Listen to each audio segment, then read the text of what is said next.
Hello all, a nice day here. I do hope you're having a good day today, and I would like to welcome you to a knife review of this Petrified Fish Viper, and yes, there is two of them. I got the second one as soon as I... okay. As soon as I could, because I like both of these variants, and personally, I'm thinking about... I know I'm approaching-ish getting to that 200 subscriber mark. I'm thinking maybe I'm going to give one of these away as the 200 subscriber, as like a giveaway for 200 subscribers. Slow growing, but it's going. And these are just straight up phenomenal. These are like some of the best budget knives. Did they come out this year? If they came out this year, they're the best budget knives of this year in that running. If they came out the end of the last year, unfortunate. I know the basic version of this knife did come out a little while ago. These more souped up handle versions are pretty new. The original ones were G-Tech. Don't have one of those. So, before I start talking about the positives, of which there are many here, let's just get through the specs of this knife. 3.5 inches of blade, pretty much on the dot. If you go 8 3/4, not quite 8 3/4, a little over 8 1/4 inches long, and 4 7/8 ish on the actual handle. Do our comparisons. Let's do this one as a comparison knife. Got to sort of angle it right for this to get it lined up. Our comparisons being the full-size Civivi Conspirator and the evergreen small Elementum, also by Civivi. As you can see, this is a solidly sized knife. It is decent sized. The actual blade is just a hair larger than the Conspirator. I thought the Conspirator was a 3.5 inch knife.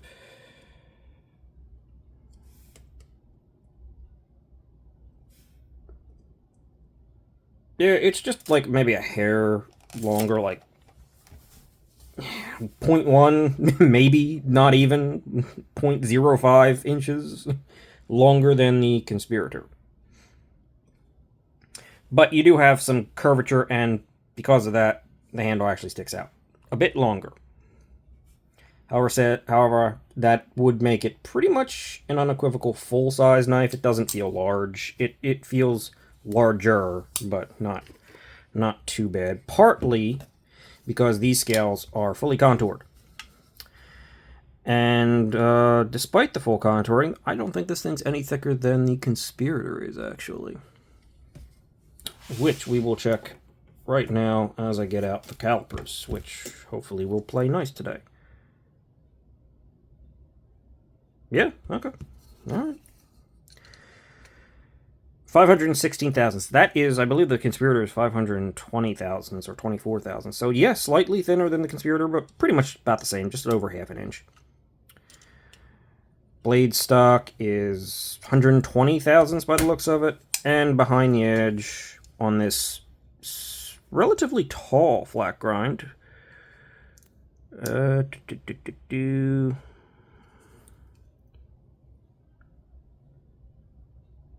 About 12.5, 13 thousandths behind the edge. Let's check the other one just in case. Just so I'm not completely losing my mind. See what I can do there. Right behind the edge, right behind the edge. That one might be slightly thinner, so 12 thousandths, give or take. Oh, and as always, I forgot the 2 AA battery comparison for your grip length. And yeah, you have 2 AA batteries of grip length, plus like a little bit that you can wiggle around with in there. So, more than enough grip. It sticks out a bit for me, and you can always, of course, wiggle around in there to get up a little bit closer and still feel pretty reasonably safe. I do feel like if I went too far forward, I would jump into there, but which you just saw. Thankfully, that didn't gut me. But right about here, I still feel like most of my fingers behind the edge, so I can get pretty close there.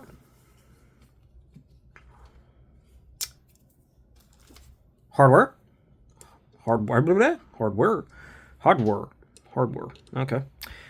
T8 pocket clip and pivot. The liner and backspacer screws are T6. Don't love seeing that. Never love seeing the T6, but they're there. And how deep are these ones? Are they tooled deeply enough? Let's see.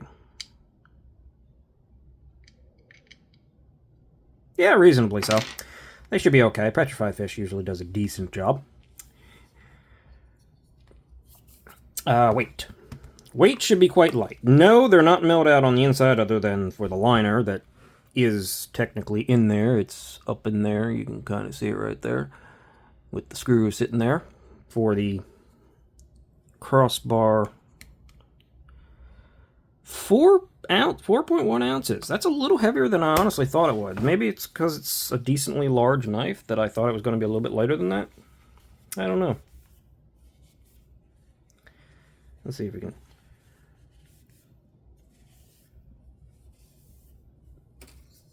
Pretty up that blade a little bit. Not that it needed it a lot, but I'm picky. So, now that we're out of specs, let's talk about this real quick. What are we actually looking at? We're looking at, obviously, a drop point blade, decent amount of belly. This is K110. It's kind of the only downfall this knife has. I wish this was 14C, 154. Petrified Fish has worked with both of those steels and done them quite well. And at the budget tier. So I don't see why they couldn't do this. These versions, by the way, just these versions with the upgraded handle material are not budget knives. The original G10 versions are well within the budget knife territory. These are, I believe, over $80 with this twill carbon fiber Allotex stuff. I think it's worth it. They look really good.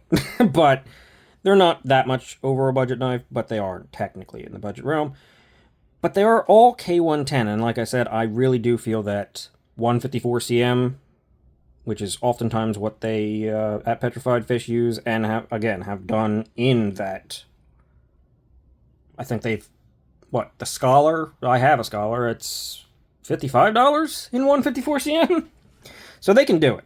I'd like to see a variant of this without the D2, but you are going to be getting some edge retention, and hey, just be careful with the stainless nature of the lack of stainless nature, right? The blades themselves are almost completely sterile. You do have K110 and the little number right there, PFP 13 by the looks of it. I guess model 13 maybe? I don't know. K110 right there. But other than that, sterile. Super attractive. That alone adds to knives in my opinion, and Petrified Fish does it often because their logo sits right there on the pivot and is abstract enough to be kind of just a decoration. Good move on their part. As I said, drop point. You have a slot as your method of actuation for this knife. Opening aperture is what you got here, and honestly, it's, well, technically you do have another method of operation, which is the crossbar itself. But the slot or the crossbar, they work excellently, honestly. Yes, it's a crossbar lock, so, I mean, if you flub it, you can definitely misfire this thing, but it's got a pretty decent detent for crossbar lock. It's definitely better than your average, like, Benchmade or something like that with on washers. So I don't think you're gonna have too much trouble. It's maybe not quite as strong as a Kaiser, but it's good. It's quite good, more than enough. And again,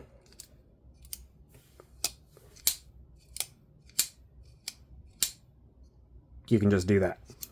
And I will say that has an interesting feeling to it for this knife, because the knife arcs so much and the way the blade actually sticks out, continuing the arc. I don't know, it feels a little bit different than a lot of knives when you use the crossbar lock to swing them open. Don't know why, but it does. That's Oh, there is some jimping on the blade that is actually functional. Like this is grippy jimping. Nice swedge, very attractive. I like the blade on this thing. The edge termination is actually really good. The plunge grind, I mean, this is how you do a plunge grind. All companies, this is how you do a plunge grind. It drops almost straight down, and the edge actually continues its curve. So as you sharpen into this, the edge is going to start just going back, not getting thicker, to the plunge grind, which is perfectly fine because I've noticed I have used this one a little bit. That's why the blade's a little bit, I cleaned it up, and it's just the PVDs. You got a little bit of I guess oils or something on it. But I have used this one and carried this one, and yeah, this thing cuts. Holy crap, does this thing cut? It's got a relatively low angle. It comes down to a reasonably thin edge. It came very sharp. This thing went through, what was it? 3-4 layers of double wall cardboard. I mean, that's when it started feeling like I had to actually push. This thing has excellent cutting. And with the sort of, what is it, shilling cutter, that's it, shilling cutter style, forward slanting aggressive blade, it's cut in, it kept blades trapped, okay. It kept material trapped really well. And weirdly enough, even though you have this, like, slot between you, because it slides up forward, I found that even the material that sort of hit back here slid into the blade edge as I was cutting it. So it actually compensates and really does a good job of going through material. These are really, really good cutting knives. I mean, I haven't carried this one because this is the one I'm thinking, leaning more towards being the 200 sub giveaway, which is approaching. But I'm going to actually, before I do the giveaway, I'm going to put up a post to see which one people want, because I'll give away whichever one. These are both great knives. And they feel very, very similar. Like, this one has a tiny bit heavier spring in it, but they well, I can't talk performance on this one, but they look like they have basically the same geometry. They're really good and really similar and consistent. Moving on. It took a while. But yeah, this thing is a great cutter. You got the actual crossbar lock housing and everything. That's got jimping on it, which is also functional. The crossbar lock protrudes decently enough that it's more than easy to get and has a little bit of chamfering. It's actually really nice. It's really rounded, but at the same time grippy. I like it. It's very good. Its own bearings, as I said. The twill carbon fiber Allotex stuff it looks great. The side cut variant of it looks like it's got almost a little bit of black in there on the red one, and arguably the white one, or the silver one.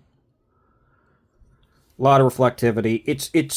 I really like this material. The more I've gotten to handle it, and I've had it on a couple knives now, it's really nice. It's kind of maybe slightly heavier than carbon fiber, but it's also kind of superior feeling.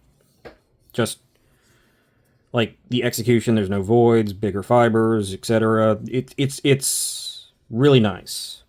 Yeah. So, and I'm seeing it on a few more things, which is nice to see. Contoured, very nicely and lightly contoured. Hidden lanyard post with a backspacer. Let's see, how much... Blade to handle ratio is pretty decent, even though it's kind of curved, so you're getting a little bit more handle than maybe you otherwise need to, but it creates comfort. Edges are knocked down, great. It does have a wire clip, which is not everybody's favorite, not mine even. You're always going to feel a wire clip, but it's almost never particularly uncomfortable, I guess. Or you can always find a spot almost on a wire clip where it becomes comfortable, right? So, do you like that? Do you not? I don't know. Oftentimes, also very good spring and retention for wire clips. There is a flat at the end of this wire clip, which maybe doesn't necessarily need to be there, but at the same time, maybe it does on wire clips. Otherwise, you're kind of dealing with an arch over here that might be a point. I don't know. I don't think I've ever seen a wire clip without this flat at the end, which I don't typically like, but maybe there's a reason for it on a wire clip. The clip is also reversible because the entire knife is very ambidextrous, right? As soon as I, yeah, there we go. Ambidextrous. I am not left-handed, but I can mostly use my left hand for most things. I'm not fully ambidextrous myself, but etc., etc. That's not important. As you can see, this has a beautiful reflective stonewash, and this has a gray PVD finish, which both of these should probably be pretty good for, as far as, like, it's not a bead blasting.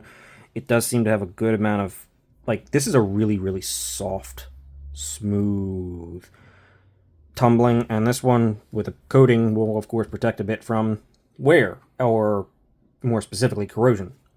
So they've really covered their bases there. And again, if there were a variant of these to come out in 150, that's a dog, by the way. Hello, dog. 154 cm. This would be just knockout. And this is already knockout tier. This is really, really good, and I really like this knife. I mean, I bought 2 of them. Even if one is for giveaway, they're worth it. They're a pretty good knife, and Petrified Fish is doing some good, interesting stuff, sort of quietly off to the side. The Viper is wonderful, so definitely recommend it. Definitely check it out.